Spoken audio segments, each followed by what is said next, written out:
This is the second lecture module on turbulence modeling, and here we will study the turbulent kinetic energy in more detail and derive a governing equation for the same.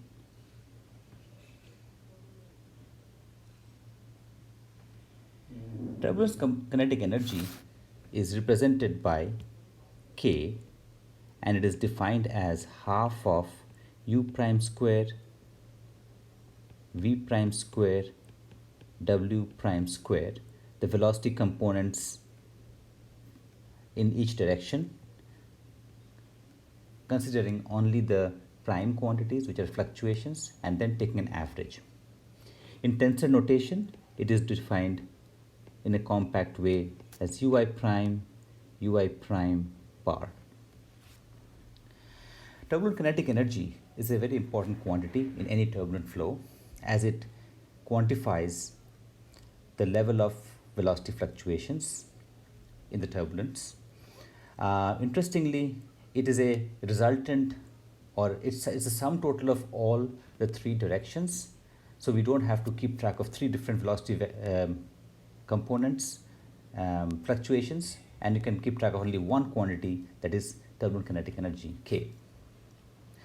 Another thing about TKE, as it is called, is that it gives us an estimate of the turbulent velocity scale that is representative of the turbulent motion in the flow. This is used to calculate mu t, as we discussed earlier, and that gives us tau ij, the most important Reynolds stresses that determine the velocity profile in a turbulent flow. How do we compute turbulent kinetic energy? It, like many other quantities, it has a governing equation, which is in the form of a transport equation. Let me give you a flavor of that. It's a fairly long and elaborate equation with many new things that we have to learn slowly. I'll give you a flavor of it and kind of tell you what it means before we start deriving it. So it has terms like dk dt plus u bar dk dx. In 3 dimensions, they are in tensor notation uj bar and dxj bar, equal to certain terms on the right hand side. Let me also write the mean velocity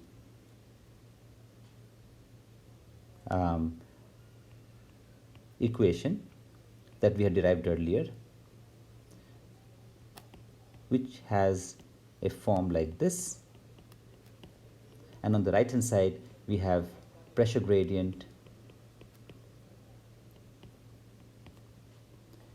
1 over rho plus sigma ij xj plus del tau ij del xj.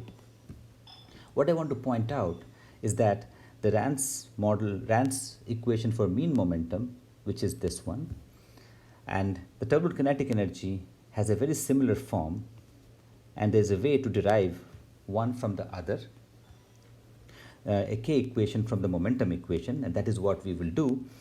The left hand side has the classical unsteady term as the first term. The second term is convection term because of mean velocity u bar j, and on the right hand side the turbulent kinetic energy equation have terms which represent production of turbulence, which is like how turbulent fluctuations are generated in a flow. It has destruction, what dissipates turbulence. It has diffusion and other effects, and our job is to slowly learn about these different mechanisms: production, destruction, dissipation, diffusion, and get mathematical forms for them which can actually be solved in a computer program. We will take so one of the approaches is that you start with momentum equation, the full tensor form, something of the sort given here, and then you actually take several mathematical steps, and they're quite detailed steps to get to an equation for K. Much of this is done in tensor form. and it's quite intricate in terms of mathematics. We will take a simplified approach here. By that, I mean I will not do the full derivation, which you can find in books on turbulence and turbulence modeling. I will take simplified form of the momentum equation, or sometimes I'll take one term at a time of the momentum equation and show you what comes out of deriving only that term. And in some ways I will build from each of these terms in the momentum equation. I will build the terms in the k equation one by one. And then at the end, we'll put all of them together to make the full k equation without doing the full long derivation. So by simplified approach, I mean build the equation from parts. Build from parts. Okay, so let's get started. When we take the momentum equation, the simplest form that we can think of is one-dimensional flow. So let's do that. 1D flow. I write the equation for u, which is the only velocity component. It has this form, which we must be familiar by now. On the right hand side, we have the pressure gradient term and the viscous stress, which is also only 1 at this point because of 1D flow. If I have, so from here onwards, we have to reach an equation for turbulent kinetic energy. Turbulent kinetic energy depends on velocity fluctuations. So this equation is an equation for the entire velocity, mean plus fluctuation. So we have to take the mean out. But to do that, I will average this equation, and let me format it a little bit better so I can fit in all the equations nicely. Okay, I will average it term by term, which essentially gives me this u bar du bar dx. There's an additional term which we have seen before in Reynolds averaged equations. I will place it on the right hand side at the end, but before that, let me write 1 over rho dp bar dx. I've assumed rho is constant in compressible flow. Sigma xx viscous term, again the mean term, and I forgot to put 1 over rho, I'm sorry.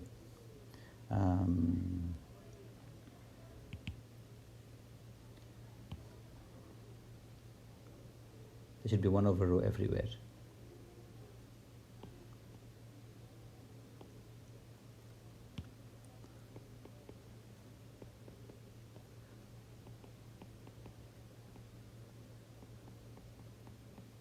Okay, something of this kind.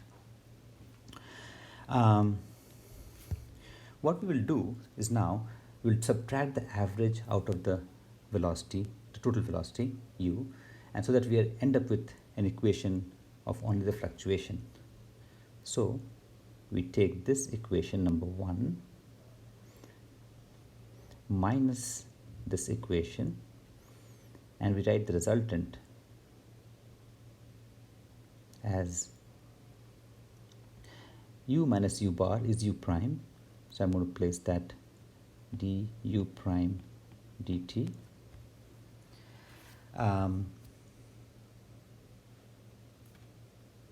The second term is a bit elaborate, and I'm going to do it a bit slowly. It will be du dx minus u bar du bar dx.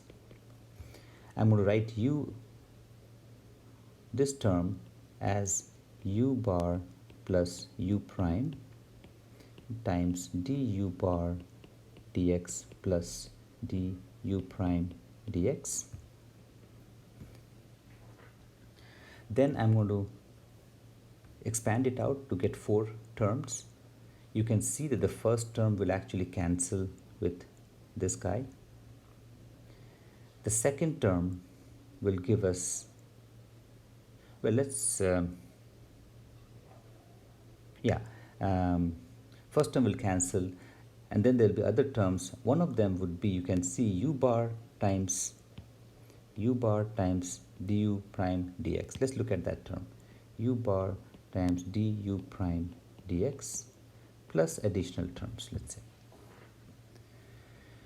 So my equation will have a new kind of term, which I'm going to look at more carefully, and other terms I'll look at later.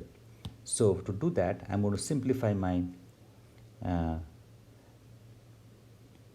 equation here by putting this here, du dt term here, and this guy I'm going to place here, and the rest I'm going to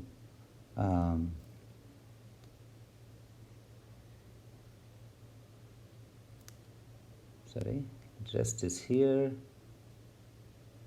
which I'm going to change to a different color and eventually delete, or let's do it again, just delete it. Good. So when I do this, I'm left with this term, these two terms plus additional terms which I will come to later. On the right hand side, it is easy to see that I have 1 over rho p minus p bar is p prime, and similarly 1 over rho t sigma xx prime dx plus the last term. Okay, so the equation is slowly getting complicated, but again, as I said, we'll focus on one term at a time. To do that, so we'll at this step we'll look at only the first two terms, and the way we proceed is we take this equation, entire equation, multiply with u prime term by term. If the equation is valid, then multiplying each term with u prime should also be a valid equation. And when we look at the first term, it's easy to see that it will be u prime times du prime dt, which is nothing but d dt of u prime square by 2. The next term is u prime times this u bar and everything, and the u prime derivative. You can actually write the same thing again, d dx of u prime square by 2. I can average the whole equation. There is no harm in doing that. And we're starting to get terms which we have seen in turbulent kinetic energy, half u prime square. In fact, if you do a similar procedure for v and w, you would get v prime square and w prime square terms as well. And if you put all of these together, you would start getting an equation which has the first term as time derivative of k, which has u prime square, v prime square, and w prime square added together by 2. The next term again is easy to see. It will be u bar. Each direction will give you a term like u bar derivative of x of u prime square or v prime square and w prime square. We add them together and we get k. And in tensor form, I'm going to generalize it one more step as saying, in a general situation, it will be like this. In 1D, it is one term. In 3 dimension, there will be tensor summation of 3 terms. This will form the first 2 terms of my k equation. And there will be many more terms on the right hand side. Now, the interpretation of this term is as for any other equation which has a similar transport equation form. The first term is derivative in time, accumulation of turbulent kinetic energy at a point. The second term is turbulent kinetic energy being transported by u bar, which is called the mean convection. And on the right hand side, we will start getting additional terms. Okay. Next thing is we will focus on the term of which is of the form 1 over rho t sigma xx prime dx. In the right hand side of the equation we had written for u prime. Sigma xx is of the form of du prime dx times mu. In fact, it's 2 mu if you work it out, and then it is a derivative of x 1 over rho. So let me place it nicely so we can actually see this clearly. Okay, so here is my form. Incompressible gives rho as constant, and let's write it in simple terms.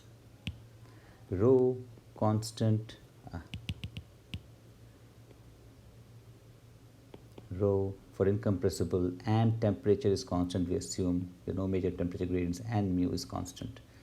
So I can take all of that out. In fact, what I will get is a term which is of the form of mu by rho, which is kinematic viscosity, ddx times du prime dx is the second derivative, which I am writing it in this form. And as we had done before, I take this term and multiply with u prime to get an equation for u prime square. So here I use chain rule as writing this as d dx of u prime. I take u prime inside and write it in this form, minus d u prime dx times d u prime dx.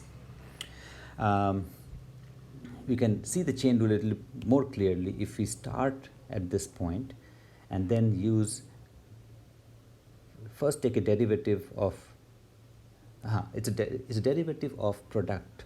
So we take derivative of the first term times the second term, which gives us this guy, and then we take the first term and the derivative of the second term, which gives us this term. In both places, in both terms, we do have nu, kinematic viscosity, minus equal to, and we will now simplify things a bit by writing this guy as nu times derivative of u prime square by 2, and it's a second derivative, d square dx square of u prime square by 2. We can take an average as usual of all the terms, so we end up taking average of fluctuations and the products, and here is the average.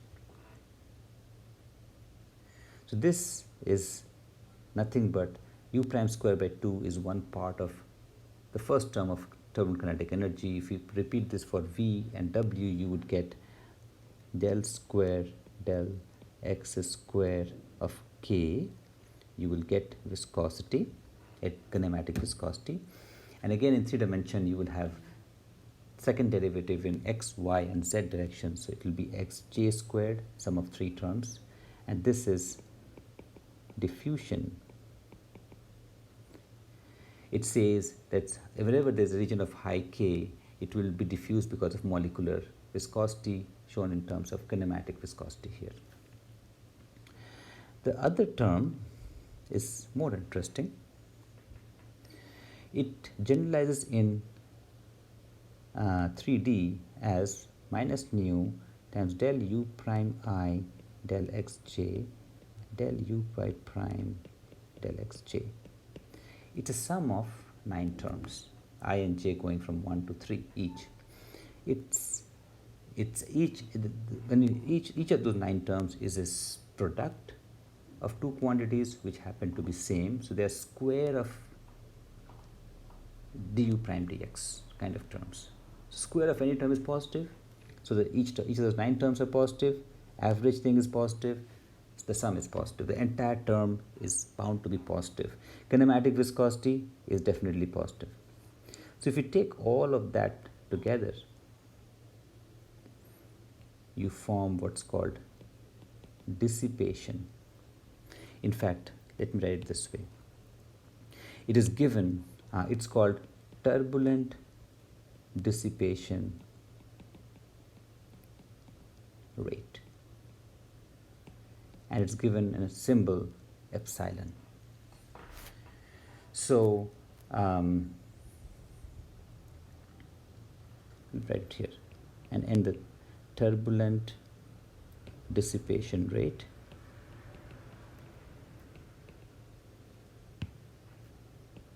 make it a little bit easy and cleaner. Rate is denoted by quantity, a symbol epsilon. This represents the effect of viscosity, and it represents the effect of viscosity to or friction to kill turbulent fluctuations and convert that into heat. So this dissipation rate is similar to viscous dissipation we may have come across for mean or in Navier-Stokes equation. The only difference is it's written for turbulent velocity fluctuations, and it actually acts on the turbulent velocity fluctuations alone, the turbulent motion, not on the mean motion. But the dissipation rate, epsilon, is the second most important term in a turbulent flow after turbulent kinetic energy. And we will hear more about it in future lectures. With that, I'll stop here and pick it